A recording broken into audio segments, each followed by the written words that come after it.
एक बार सूताश्वय ने ब्रह्मा जी से कहा, हे पितामह, कृपा करो, मुझे नारी जात के उद्धार एवं सर्व सुखों का देने वाला कोई उपाय समझाइए। तब ब्रह्मा जी बोले, हे राजन, मैं आज तुम्हें नारी जाति के उद्धार, समस्त पापों को नष्ट कर मनवांछित फल देने वाले व्रत के संबंध में बताता हूँ। भद्रपद शुक्ल पक्ष की पंचमी के दिन संपूर्ण विधि विधान से जो नारी इस व्रत को करती है उसको अभीष्ट फल प्राप्त होता है। इस विषय में मैं तुमको एक अत्यंत पुरातन कथा सुनाता हूँ, उसे ध्यान देकर सुनो। विदर्भ देश में एक अत्यंत सदाचारी धर्मध्वज ब्राह्मण रहता था। उसकी स्त्री अत्यंत पतिव्रता, सुशील एवं दानी स्वभाव की थी तथा उसका नाम भी सुशीला था। उससे एक पुत्र एवं एक पुत्री पैदा हुए।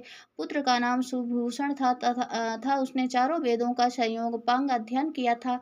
कन्या का समय अनुसार अच्छे कुल में संबंध कर दिया था, किंतु दुर्भाग्य की वह विधवा हो गई। वह अपने सतीत्व के रक्षार्थ अपने पिता के घर रहने लगी। वह सपरिवार गंगा तट पर कुटी बनाकर ब्राह्मण बालकों को विद्या अध्ययन कराने लगे। एक दिवस माता पिता की सेवा करके कन्या शिलाखंड पर शयन कर गई।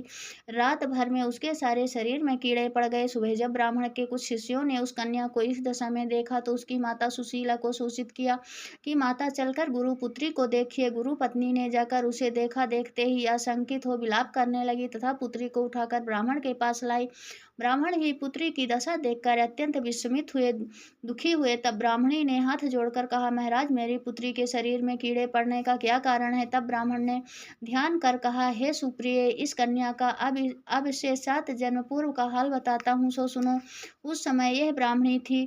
तब रजस्वला होते हुए भी घर के तमाम बर्तन, भोजन सामग्री छू ली। ऋषि पंचमी व्रत को भी अपमानजनक दृष्टि से देखा। उसी दोष के कारण पुत्री के शरीर में कीड़े उत्पन्न हुए हैं, क्योंकि रजोधर्म वाली नारी को पहले दिन चंडालनी, दूसरे दिन ब्रह्मघातिनी, तीसरे दिन धोबनी के समान शास्त्रों में माना गया है। तुम्हारी कन्या ने ऋषि पंचमी व्रत के दर्शन अपमान के साथ किए, इससे ब्राह्मण कुल में जन्म पाकर भी दोष मुक्त न हुई। तब सुशीला ने कहा कि महाराज, इस उत्तम व्रत का इस कन्या के समक्ष विधि पूर्वक वर्णन कीजिए, जिससे समस्त सांसारिक प्राणी लाभ उठा सके। ब्राह्मण बोले, हे सहधर्मणि, यह व्रत भाद्रपद मास की शुक्ल पक्ष की पंचमी के दिन किया जाता है। पंचमी के दिन किसी नदी तथा जलाशय में स्नान करके व्रत को धारण कर सायंकाल के समय समस्त ऋषियों का पूजन विधि विधान से करना चाहिए। भूमि को गौ के गोबर से लीप कर शुद्ध करना चाहिए। वहाँ अष्टदल कमल बनाकर नीचे सप्त ऋषियों की स्थापना कर प्रार्थना करें। महर्षि काश्यप, अत्रि, भरद्वाज, विश्वामित्र, गौतम, जामदाग्नि, वशिष्ठ महर्षियों की स्थापना कर आचमन, स्नान, चंदन, फल फूल, दीप, नैवेद्य आदि से पूजन कर व्रत की सफलता की कामना करना चाहिए। इस व्रत को करके उद्यापन भी विधि पूर्वक करना चाहिए। चतुर्थी के दिन एक बार भोजन करके पंचमी के दिन व्रत आरंभ करें। सुबह किसी नदी अथवा जलाशय में नित्य कर्म से निवृत्त होकर दातून करे, स्नान करे, गौ के गोबर से लीप कर सर्वोत्भद्रा चक्र बनावे, उस पर कलश स्थापित करे, कलश के कंठ में नवीन वस्त्र बांधे, पूजा सामग्री एकत्र कर अष्टदल कमल पर सप्त ऋषियों की प्रतिमा स्थापित करे, फिर सो चार से पूजन कर रात्रि को पुराणादि ग्रंथों का श्रवण करे। विशेषकर शिव पुराण अति उपयोगी है।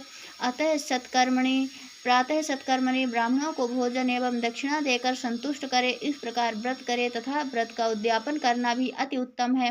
व्रत उद्यापन से नारी रूप लावण्य को प्राप्त कर सौभाग्यवती होती है एवं जीवन में धन, संतान आदि का सर्व सुख भोग कर अंत में देवलोक में वास करती है। सुंदर, आज्ञाकारी एवं दीर्घायु पुत्र उत्पन्न होते हैं। जीवन में किसी भी प्रकार का कष्ट नहीं होता है। बोलो ऋषि पंचमी की जय, सप्त ऋषियों की जय, माँ अरुंधति की जय।